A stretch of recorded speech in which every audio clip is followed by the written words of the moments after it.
Hi, this is Justin from Justin's Fountain of Youth, and today I wanted to go over why sleep is important and how you can improve it. So, in your weight loss fitness journey, probably the top three most important things are your diet, exercise, and sleep. And so few people talk about sleep. I felt that it's really important to talk about why is it important and how we can improve it. I think partially it's done just because people can't sell a whole lot with this. So simple, easy, hopefully this can really improve your gains, help make your weight loss journey easier. So lack of sleep, probably a couple that you already know, right? You have brain fog, harder to think, harder to articulate yourself, writing, everything just sort of mentally slows down. Can't quite remember things as quickly, all of that sort of stuff. Increased irritability, generally speaking, you don't get enough sleep. Things that would piss you off more, things that wouldn't start to tend that way. Like it's just, you get frustrated a lot more easily. Your ability to take in that sort of stress has been lowered, for sure. And then you'll have general fatigue, right? You'll just sort of all over feel tired, not just like mentally, but physically your body's just like, I'm kind of tired. And this accumulates over time, right? So you get one poor night's sleep, it's all right. A week, it's bad. A month of poor sleep, ooh. Just that fatigue builds and builds and builds and gets worse and worse and worse. And your ability to perform at your job, mentally, in the gym, all go down quite a bit. So really bad, don't want that to happen.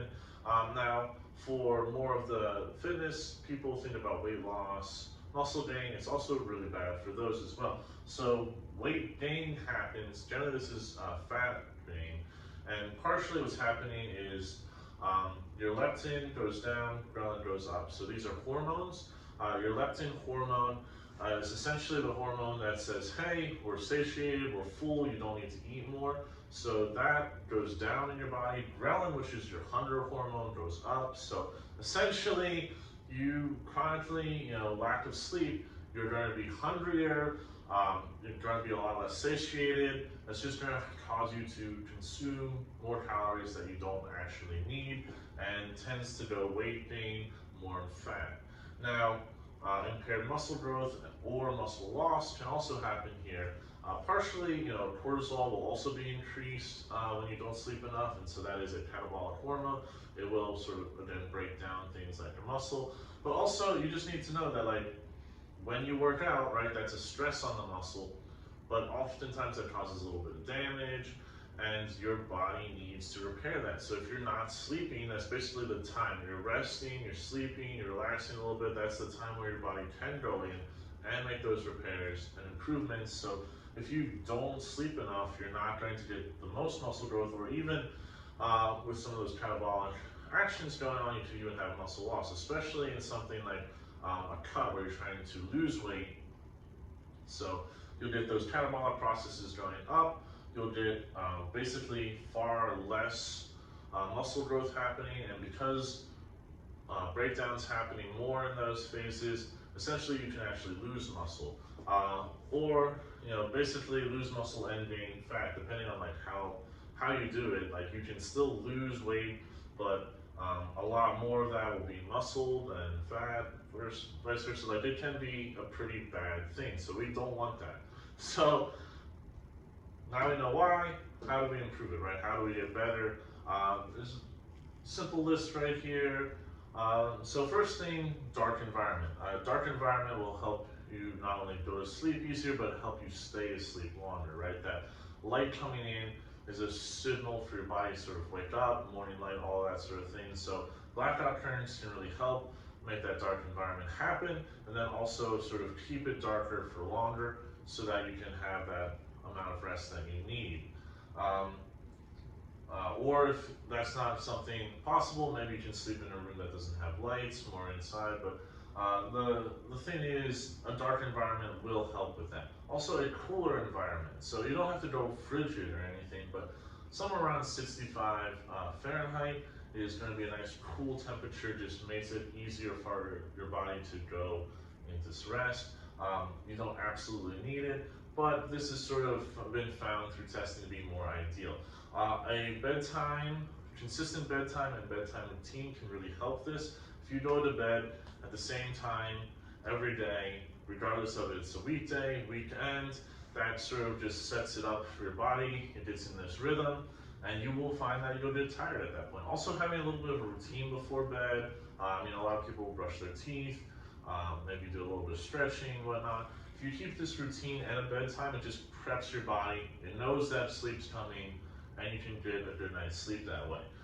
Another thing is limiting your caffeine, both amounts and timing. So, I have a coworker who just will drink an entire pot of coffee sometimes at the end of the day, and that just wreaks havoc for a number of reasons, right? It's spikes the caffeine, and then being later in the day, caffeine doesn't just happen and go out of the body. It has a half-life, so it keeps going. And if you have coffee in the morning, that's fine. By the time you generally want to go to sleep, it will work its way down, so it's not stimulating you. But having it later in the day, generally, a rule of thumb would be somewhere, try not to after about 2 p.m. Should help a lot. The amount is going to be a little bit dependent on you, so I can't really recommend that. But again, sort of just limiting the amount that you have, recognizing that there is a half-life, and so it has to keep working its way out of your body for that stimulant to go and allow you to sleep easier. One of the last things is I do this myself, supplement with a little bit of melatonin.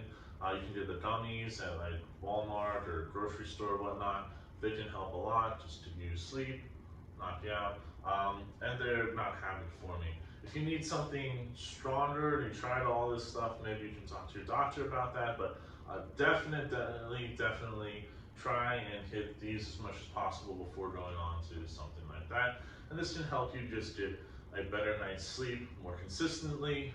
Should help not only feel better, right, because you're going to be mentally awake, clear, but you're going to actually be getting the gains that you need in the gym by allowing your body to recover, and you're going to also sort of be limiting that hunger cycle that can happen, just the increased ghrelin, decreased leptin. So hopefully you find that helpful. Some of these suggestions, personally, I've done the blackout curtains. I can't really do the cool room, but I try and have a bedtime and a routine to help. I don't really have caffeine, and I do supplement a little bit with melatonin. So if you like, give it a thumbs up, subscribe, let me know down below.